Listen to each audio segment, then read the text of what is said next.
Assalamualaikum warahmatullahi wabarakatuh. Shalom, Om Swastiastu, Namo Buddhaya, Salam Kebajikan. Perkenalkan, nama saya Novita Teken dengan NIM 230608500007 dari Prodi Pendidikan Antropologi, Fakultas Ilmu Sosial dan Hukum. Di sini saya akan memenuhi tugas dari mata kuliah teori-teori antropologi klasik. Dalam tugas tersebut, saya akan menjelaskan sedikit mengenai seorang tokoh antropolog Amerika, yaitu Franz Boas. Franz Boas adalah seorang yang ahli dalam bidang antropologi dan menjadi pencetus pemikiran antropologi modern. Ia mendapat julukan Father of American Anthropology. Ia adalah seorang Jerman Amerika. Ia lahir di Minden, Westphalia pada tanggal 9 Juli 1858 dan meninggal pada 21 Desember 1942 di Faculty House, kota New York, Amerika. Ia juga adalah pendiri antropologi Amerika yang sesuai dengan jalur yang sudah ditempuh selama abad ke-20. Pada awal abad ke-21, pengaruhnya terus dirasakan dalam kurikulum sebagian besar Departemen Antropologi Amerika Utara yang terus berpegang pada pendekatan 4 bidang yang dipeloporinya. Boas lahir dan dididik di Jerman. Di sana ia mendapatkan gelar doktor. Dalam bidang fisika, penelitian dilakukan mengenai sifat optik warna. Ia melakukan kunjungan lapangan ke Kanada Utara untuk mempelajari persepsi penduduk asli tentang warna. Dan di sana pula ia beralih ke geografi dan kemudian antropologi. Ketika Boas berkunjung ke Amerika Serikat, ia menghabiskan waktu di New York sebelum menjadi kurator di Field Museum of Natural History yang baru di Chicago. Di tempat tersebut, dia mengumpulkan koleksi artefak yang impresif dan dari pantai Pasifik Barat Laut. Dia melakukan riset lapangan di antara penduduk Quakiut dan kelompok pribumi terkait, fokus pada etnografi dan linguistik. Perselisihan dengan administrator museum membuat Boas meninggalkan Chicago dan bergabung dengan Universitas Clark di Worcester, Massachusetts. Tak lama kemudian, ia kembali ke New York dan bergabung dengan Universitas Columbia. Di sana, ia tinggal selama hampir setengah abad. Boas adalah seorang antropolog budaya yang memiliki pengaruh dalam antropologi linguistik, antropologi fisik, dan antropologi arkeologi. Boas seorang sarjana yang sangat disiplin dan produktif, telah menerbitkan lebih dari 700 artikel dan buku. Ia juga ahli dalam membangun dan meningkatkan organisasi profesional seperti Asosiasi Antropolog Amerika dan jurnal profesionalnya yaitu American Anthropologist. Franz Boas dikenal karena penelitiannya tentang pertumbuhan manusia dan juga karena karyanya dalam studi budaya, arkeologi, atau linguistik. Apa teori atau pemikiran dari tokoh tersebut, yaitu yang pertama, relativisme budaya. Franz Boas adalah seorang imigran asal Jerman yang pindah ke Amerika Serikat. Di sana, ia belajar antropologi dan melakukan penelitian di antara orang Eskimo dan suku Quakiut pada tahun 1890-an. Dalam pengajaran dan kepemimpinannya, ia memperkuat pendekatan 4 bidang dalam antropologi Amerika. Ini berarti bahwa antropologi di Amerika tidak hanya mencakup budaya dan sosial, tetapi juga fisik, arkeologi, dan linguistik. Boas dikenal terutama karena banyak ide-idenya. Meskipun konsep relativisme budaya sudah ada sebelumnya, Boas menjadikannya sebagai dasar utama dalam penelitian antropologi. Ia berpendapat bahwa setiap budaya harus dipahami dalam konteksnya sendiri, tanpa membandingkannya dengan budaya lain. Artinya, tidak ada budaya yang lebih baik atau lebih buruk, karena setiap budaya memiliki nilai dan norma yang unik. Dalam teori relativisme mengungkapkan bahwa prinsip kepercayaan dan aktivitas setiap orang harus dipahami menurut budaya orang itu sendiri, karena prinsip ini dirintis sebagai aksioma dalam penelitian antropologi pada beberapa dasawarsa pertama. Sebagai paham dan pandangan etis, relativisme berpendapat bahwa yang baik dan yang jahat, yang benar dan yang salah, tergantung pada masing-masing orang dan budaya masyarakatnya. Teori relativisme budaya juga memandang hak asasi manusia berbeda-beda, terbatas pada wilayah tempat tinggal dan kebudayaan. Apa yang menjadi hak bagi satu kelompok masyarakat belum tentu menjadi hak bagi kelompok masyarakat yang lain. Relativitas kultural menyatakan bahwa semua keyakinan, adat istiadat, dan etika bersifat relatif bagi setiap orang, tergantung konteks sosialnya sendiri. Khas budaya hanya berlaku bagi orang-orang tertentu di dalam budaya-budaya tertentu. Ia berpendapat bahwa setiap budaya harus dipahami dalam konteksnya sendiri tanpa membandingkannya dengan budaya lain. Ini berarti bahwa tidak ada budaya yang lebih tinggi atau lebih rendah dari yang lain. Setiap budaya memiliki nilai dan norma yang unik. Pendekatan ini menekankan pentingnya memahami perspektif orang-orang yang hidup dalam budaya tersebut, bukan hanya dari sudut pandang luar. Contoh sederhana yaitu di Toraja, Sulawesi Selatan, ada tradisi unik yang dikenal sebagai Rambu Solo, yaitu upacara pemakaman yang sangat rumit dan melibatkan berbagai ritual adat. Upacara ini dianggap sangat penting dan dihormati oleh masyarakat Toraja. Bagi mereka, Rambu Solo bukan hanya tentang mengantarkan jenazah ke tempat peristirahatan terakhir, tetapi juga untuk menghormati leluhur dan menjaga keseimbangan alam serta masyarakat. Namun, dari sudut pandang luar, upacara ini mungkin dianggap berlebihan atau mahal karena melibatkan penyembelihan banyak kerbau dan pesta besar yang bisa berlangsung beberapa hari atau bahkan minggu. Namun, menurut teori relativisme budaya Franz Boas, kita harus memahami dan menghargai tradisi Rambu Solo dalam konteks budaya Toraja itu sendiri. Tradisi ini memiliki makna mendalam bagi masyarakat Toraja, mencerminkan nilai-nilai kebersamaan, penghormatan kepada leluhur, dan kepercayaan spiritual mereka. Pendekatan ini mengajarkan kita untuk melihat tradisi Rambu Solo dari perspektif orang Toraja tanpa menilai atau membandingkannya dengan standar budaya kita sendiri. Dengan demikian, kita menghargai keunikan dan nilai-nilai yang ada dalam setiap budaya tanpa menganggapnya lebih tinggi atau lebih rendah dari budaya lain. Teori yang kedua yaitu partikularisme historis. Teori partikularisme muncul setelah berakhirnya masa teori evolusionisme.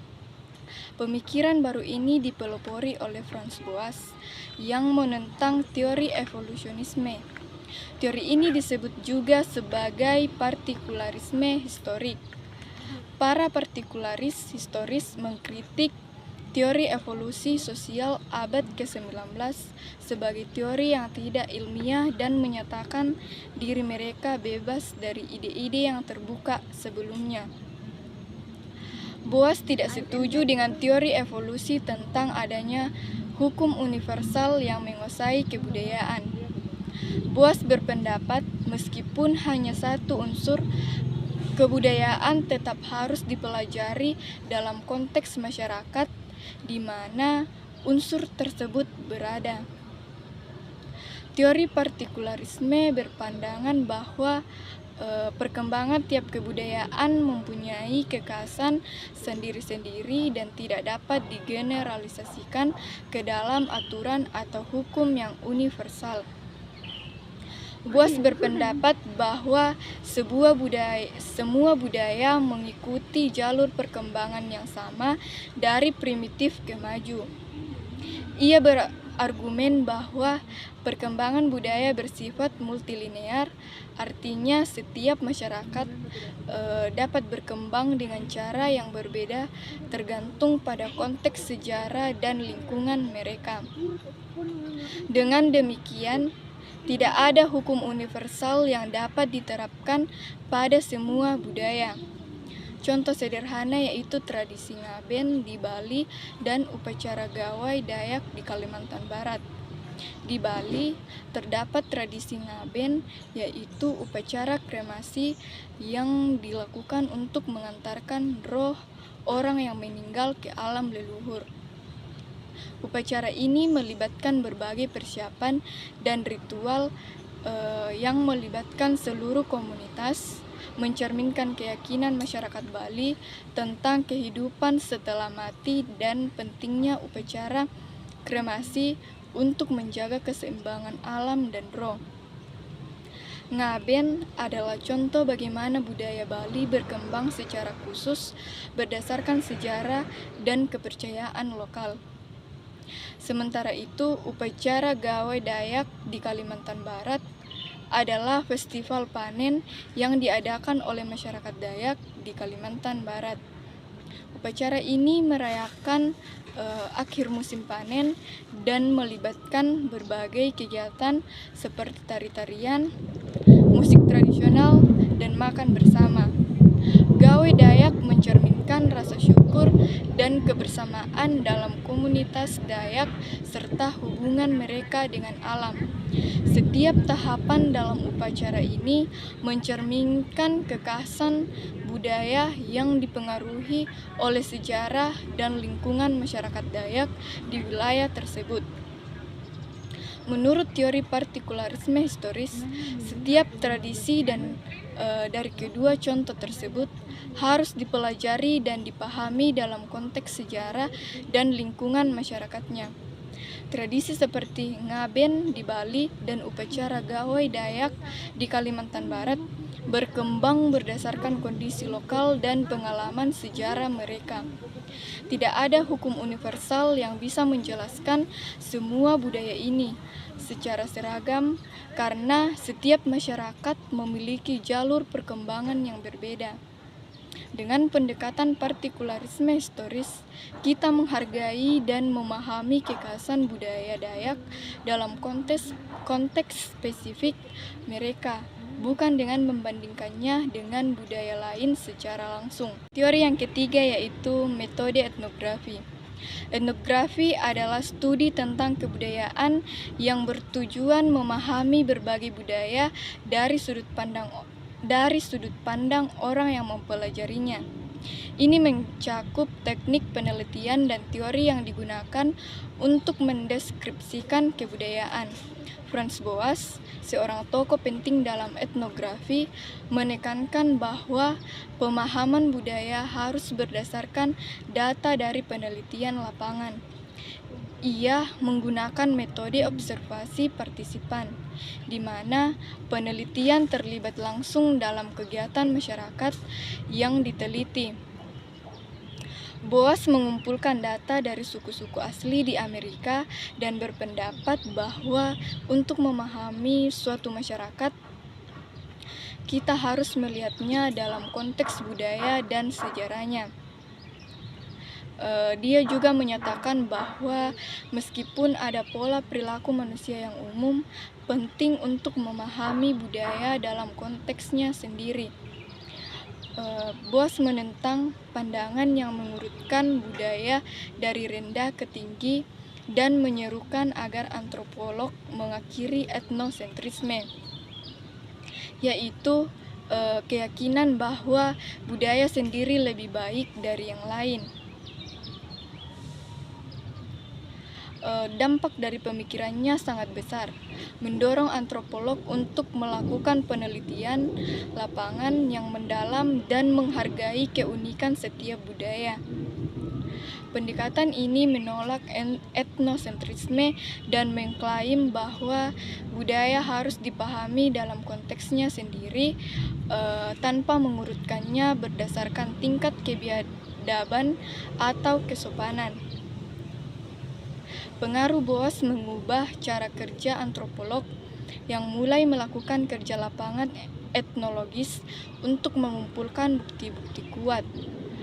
Contoh sederhana adalah seorang antropolog yang tinggal dengan masyarakat suku di pedalaman berpartisipasi dalam kegiatan mereka sehari-hari untuk memahami nilai dan norma dari perspektif mereka sendiri. Yang dapat kita pelajari dari seorang antropolog Amerika tersebut yaitu Franz Boas, yang dikenal sebagai Bapak Antropologi Amerika, membawa perubahan besar dalam cara kita memahami budaya manusia. Lahir di Jerman pada 1858 dan meninggal di New York pada 1942. Boas menghabiskan hidupnya untuk mempelajari dan memahami berbagai budaya di dunia. Meskipun awalnya ia adalah seorang ahli fisika, ketertarikannya pada cara manusia hidup dan berbudaya membawanya pada dunia antropologi. Yang membuat pemikiran Boas istimewa adalah caranya memandang budaya yang berbeda-beda. Dia mengajarkan kita 3 hal penting. Yang pertama, melalui teori relativisme budaya, Boas mengatakan bahwa tidak ada budaya yang lebih baik atau lebih buruk dari yang lain. Setiap budaya punya cara sendiri yang unik dan harus dihargai. Misalnya, upacara Rambu Solo di Toraja mungkin tampak berlebihan bagi orang luar, tapi bagi masyarakat Toraja, ini adalah cara mereka menghormati leluhur dan menjaga keharmonisan masyarakat. Yang kedua, melalui teori partikularisme historis. Boas menjelaskan bahwa setiap budaya berkembang dengan caranya sendiri, tergantung pada sejarah dan lingkungannya. Ini bisa dilihat dari perbedaan antara upacara Ngaben di Bali dan Gawai Dayak di Kalimantan Barat. Meskipun keduanya adalah upacara adat, masing-masing berkembang dengan cara yang berbeda sesuai dengan kepercayaan dan kondisi lingkungan mereka. Kemudian yang ketiga, Boas memperkenalkan metode etnografi, yaitu cara meneliti budaya dengan tinggal dan hidup bersama masyarakat yang diteliti. Dia percaya bahwa untuk benar-benar memahami suatu budaya, kita harus melihatnya dari dekat dan mengalaminya sendiri, bukan hanya membaca atau mendengar dari orang lain. Warisan pemikiran Boas masih terasa hingga saat ini. Berkat dia, kita belajar untuk tidak menilai budaya lain menggunakan ukuran budaya kita sendiri. Dia mengajarkan kita untuk menghargai keberagaman budaya dan memahami bahwa setiap masyarakat punya cara hidup yang masuk akal dalam konteks mereka sendiri. Presentasi tugas mata kuliah teori-teori antropologi klasik dari saya. Terima kasih kepada Ibu dosen yang telah memberikan tugas ini. Mohon maaf bila ada kesalahan dalam penyampaian materi. Sekian dan terima kasih. Wassalamualaikum warahmatullahi wabarakatuh.